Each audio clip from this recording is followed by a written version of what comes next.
চট্টগ্রামের ঐতিহ্যবাহী জব্বারের বলি খেলায় ১১৫তম আসরে চ্যাম্পিয়ন হয়েছেন কুমিল্লার বাঘা শরীফ। আজ মঙ্গলবার বিকেল ৫:৩০টায় তাকে চ্যাম্পিয়ন ঘোষণা করেন রেফারিরা। ১১ মিনিট ২৪ সেকেন্ড শ্বাসরুদ্ধকর লড়াইয়ের পর স্বেচ্ছায় হার মানেন রাশেদ। বিজয়ী ঘোষণা করা হয় বাঘা শরীফকে। দ্বিতীয় হয়েছেন মোহাম্মদ রাশেদ। আর তৃতীয় অবস্থানে খাগড়াছড়ির সিজন চাকমা। এদিকে গতবারের চ্যাম্পিয়ন শাহজালাল বলী স্বেচ্ছায় ২ শিষ্যকে ছেড়ে দিয়েছেন। তারা হলেন রাশেদ ও বাঘা শরীফ। কুমিল্লার শাহজালাল বলী এবার খেলায় অংশ নেননি। সাধারণ মানুষের ধারণা ছিল ৪ বারের চ্যাম্পিয়ন শাহজালাল বলী এবারও চ্যাম্পিয়ন হয়ে ঘরে ফিরবেন।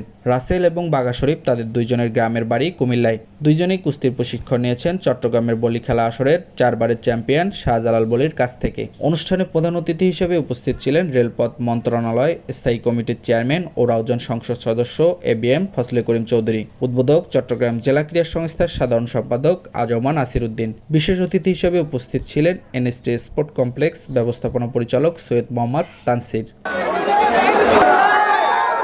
মারুফ হোসেন, দেশের কণ্ঠ।